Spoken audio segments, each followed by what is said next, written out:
नमस्ते। Disaster risk financing ये शब्द हाल ही में खबरों में था क्योंकि हिमाचल प्रदेश के मुख्यमंत्री ने केंद्र सरकार से एक बहुत जरूरी अपील की है। उन्होंने 16वें वित्त आयोग से कहा कि मौजूदा आपदा जोखिम सूचकांक यानी डिजास्टर रिस्क इंडेक्स को बदलने की जरूरत है। तो आखिर ये डिजास्टर रिस्क इंडेक्स है क्या? इस फॉर्मूले में ऐसी क्या खामी है कि उसे बदलने की मांग उठ रही है? और ये क्यों सिर्फ पहाड़ों के लिए नहीं बल्कि पूरे देश के लिए मायने रखता है? एक पल के लिए सोचिए, जनवरी 2023 की एक सर्द सुबह, उत्तराखंड का ऐतिहासिक शहर जोशीमठ। लोग सोकर उठते हैं और देखते हैं कि उनके घरों की दीवारों में दरारें आ चुकी हैं, सड़कें फट रही हैं और उनका पूरा का पूरा शहर धीरे धीरे जमीन में धंस रहा है। ये किसी फिल्म का सीन नहीं था, ये एक डरावनी हकीकत थी।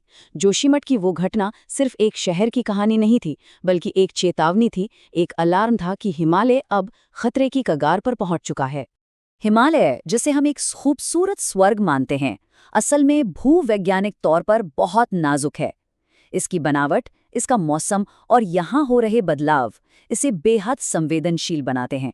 आइए पहले ये समझते हैं कि ये कमजोरियां असल में हैं क्या और कितनी गहरी हैं।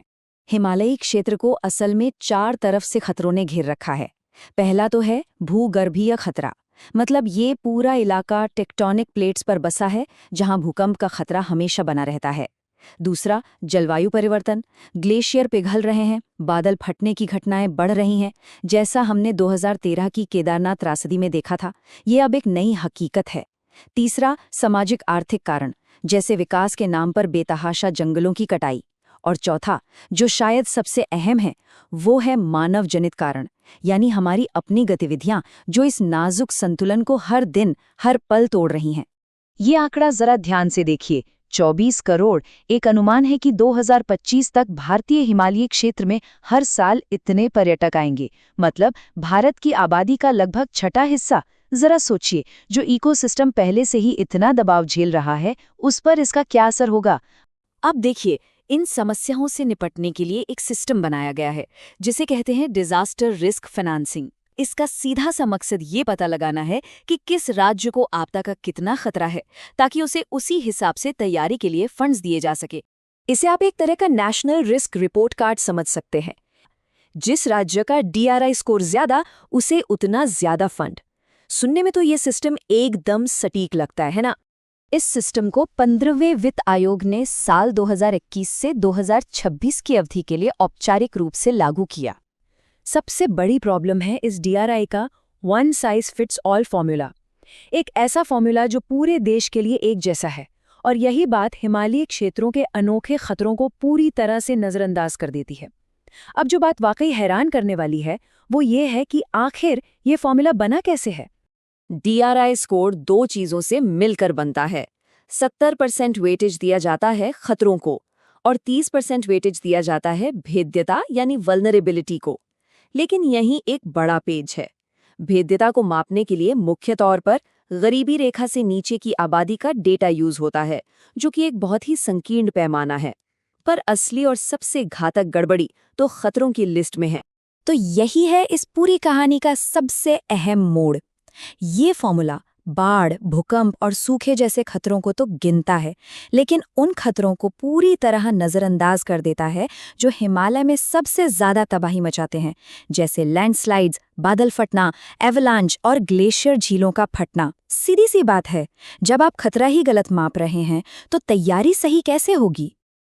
देखिए, ये सिर्फ कोई तकनीकी बहस नहीं है, बल्कि अब ये एक बड़ा राजनीतिक मुद्दा बन चुका है। जब हिमाचल प्रदेश जैसे राज्य जो बार बार आपदाओं का सामना करते हैं, ये कहते हैं कि सिस्टम उनके साथ न्याय नहीं कर रहा, तो इस पर ध्यान देना ही होगा।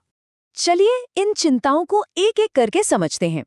पहला, ये एक समान मैट्रिक्स है जो पहाड़ों और मैदानों में कोई फर्क ही नहीं करता। दूसरा है भौगोलिक असमानता, जिसकी वजह से बड़े राज्यों को सिर्फ उनके आकार के कारण ज्यादा फंड मिल जाता है, भले ही वहां खतरा कम क्यों न हो। तीसरा, अपर्याप्त आवंटन, जहां हिमाचल जैसे राज्यों को उनकी जरूरत का एक छोटा सा हिस्सा ही मिल पाता है। और चौथा, पिछला व्यय पूर्वाग्रह। ये सबसे अजीब है। इसमें 70% फंड इस बात पर तय होता है कि राज्य ने पिछले सालों में कितना खर्च किया, न कि इस पर कि आज उसे खतरा कितना है। तो अब सवाल उठता है कि इसका समाधान क्या है। सुधार के लिए एक 5 स्टेप प्लान सुझाया गया है। पहला, डीआरआई को अनुकूली बनाया जाए, मतलब उसमें लैंडस्लाइड और बादल फटने जैसे असली हिमालयी खतरों को शामिल किया जाए। दूसरा, भौगोलिक विशिष्टता को प्राथमिकता दी जाए, ताकि फंड राज्य के आकार पर नहीं बल्कि उसके संवेदनशील पहाड़ी या तटीय इलाकों के आधार पर मिलें। तीसरा, सिर्फ गरीबी की जगह एक समग्र भेद्यता स्कोर का इस्तेमाल हो जो आबादी, इंफ्रास्ट्रक्चर और इकोसिस्टम के जोखिमों को भी मापे। चौथा, स्थानीय स्तर पर डेटा कलेक्शन को मजबूत किया जाए ताकि हमारे पास ज़मीनी हकीकत की सही तस्वीर हो। और पांचवा, हर 5 साल में इस पूरे सिस्टम की समीक्षा हो ताकि ये भविष्य की चुनौतियों के लिए हमेशा तैयार रहे। ये सवाल है वित्तीय न्याय का, क्लाइमेट चेंज के खिलाफ हमारी तैयारी का और बढ़ते पर्यावरणीय खतरों के इस दौर में भारत के भविष्य को सुरक्षित करने का। क्या हम एक ऐसा फॉर्मूला बना सकते हैं जो सिर्फ आंकड़ों पर नहीं बल्कि हमारे लोगों के जीवन और सुरक्षा पर आधारित हो? ये एक ऐसा सवाल है जिसका जवाब हमें जल्दी खोजना होगा। अगर ये वीडियो आपको पसंद आया हो तो लाइक जरूर करें, शेयर करें उन दोस्तों के साथ जिन्हें यूपीएससी, लॉ या जनरल नॉलेज की तैयारी करनी है। और हाँ, सब्सक्राइब करें। आप अपने सुझाव या सवाल नीचे कमेंट में लिख सकते हैं। यूपीएससी एंड कॉम्पिटिटिव एग्जाम की गाइडेंस या मेंटरशिप के लिए संपर्क करें। Our contact information is given in description. धन्यवाद। मैं हूं कृणाल ठाकुर। मिलते हैं अगले भाग में। जय हिंद।